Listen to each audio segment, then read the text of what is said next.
பார்வையற்றோர் பற்றிய மேலும் சில தகவல்களை இந்த நேரத்தில் பகிர்ந்து கொள்வது பொருத்தமானது என கருதுகிறோம். பார்வை இழந்தவர்களை பொறுத்தவரை பார்வை இழப்பாய் தங்களுக்கு ஏற்பட்டுள்ள இழப்புகளையும் இயலாமையையும் ஈடு செய்யும் பொருட்டு தங்களின் செவித்திறனையும் நுகர்வு திறனையும் மற்றும் தொடு உணர்வினையும் கூர்மைப்படுத்திக் கொண்டு பார்வை உள்ளவர்களோடு போட்டி போட்டு தங்களின் கடமைகளை திறம்பட செய்ய விளைகின்றனர். வண்டின் மெல்லிய ரீங்காரத்தையும் மிக நுட்பமாக இவர்களால் கேட்க முடிகிறது. தடைகளை உணர்ந்து குறிப்பிட்ட இடங்களுக்கு இவர்களின் கேட்கும் திறனால் சென்று சேர முடிகிறது. நுகர்வு சக்தியினால் நெசவு தொழிலில் ஈடுபடும் இவர்களால் நூலின் வண்ணங்களை கூட அறிய முடிகிறது. எங்களின் முக்கிய பணி திறமை வாய்ந்த பார்வை இழந்தவர்களை வளர்த்தெடுப்பதோடு நின்று போய்விடுகிறது. அவர்களை பணியில் அமர்த்தி மறுவாழ்வு கொடுக்கும் முக்கிய பணி அரசிடம்தான் உள்ளது.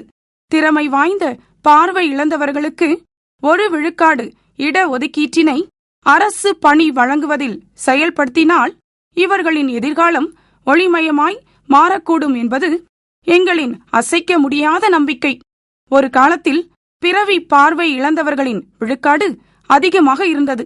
மருத்துவ வளர்ச்சியினால் பார்வை இழப்பு கட்டுப்படுத்தப்பட்ட நிலையில் குறை பார்வை இழந்தவர்களின் எண்ணிக்கை அதே விழுக்காட்டினை தொட்டுவிட்டது என்ற செய்தி எங்களை வேதனைப்படை செய்கிறது.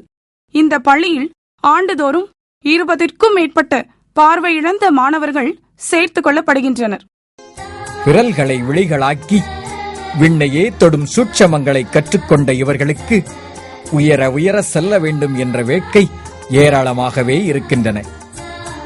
இந்த பள்ளியை பொறுத்தவரை ஏராளமான இடவசதி இருந்த போதிலும் இவர்களுக்கான தொழில் பயிற்சி, மேல்நிலைப் பள்ளி, கல்லூரிகள் போன்றவை இங்கே இல்லை.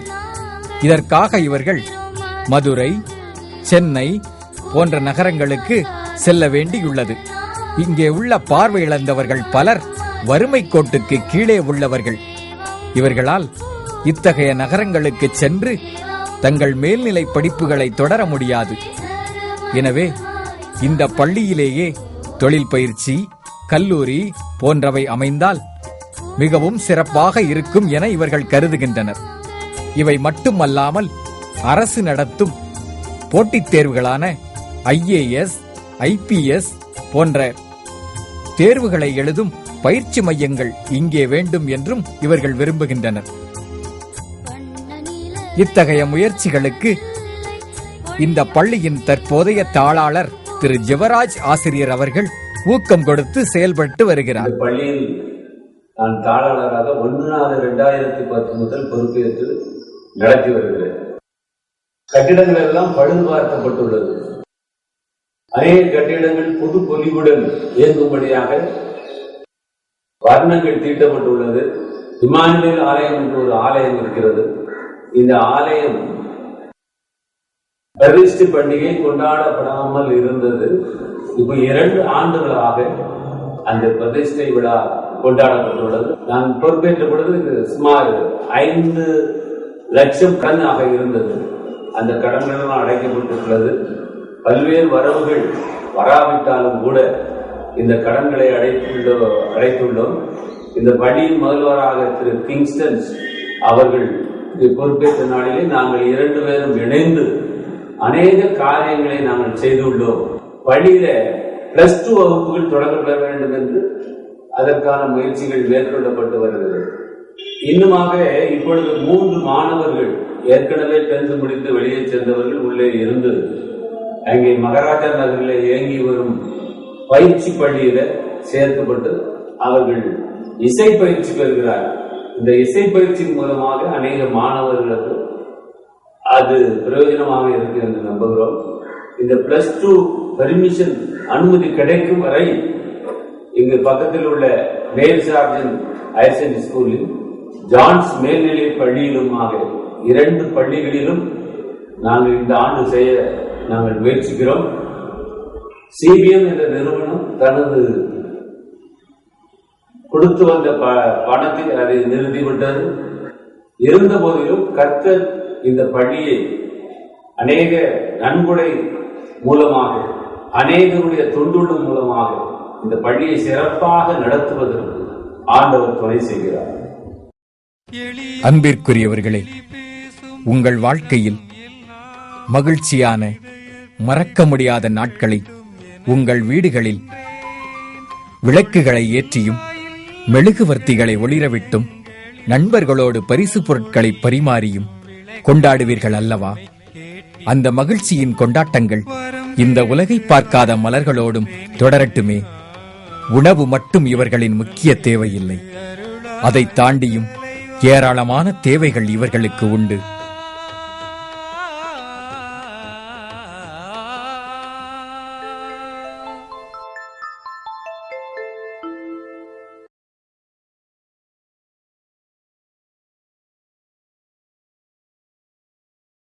உங்களின் அன்பு, உங்களின் ஆறுதலான வார்த்தைகள், உங்களின் திறமைகள், இவற்றை இவர்களோடு தாராளமாக நீங்கள் பரிமாறிக்கொள்ளலாம்.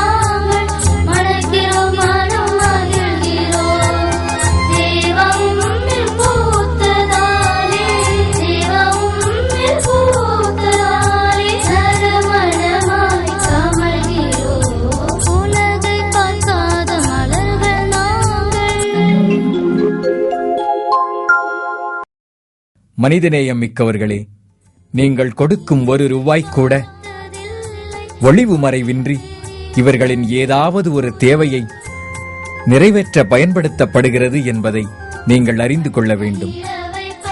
அருமையானவர்களே, இந்த உலகம் மிகவும் அழகானது. இறைவன் நமக்கு தந்திருக்கும் வாழ்க்கை மிக இனியது.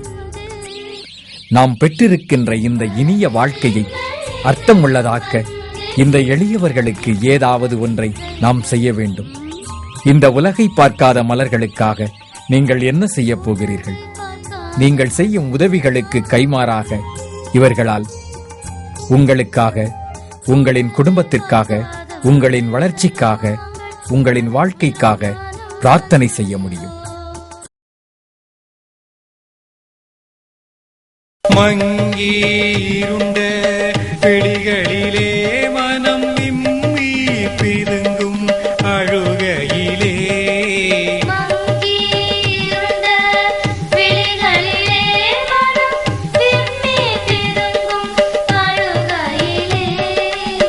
பசியின் பிடியில் இருக்கின்றே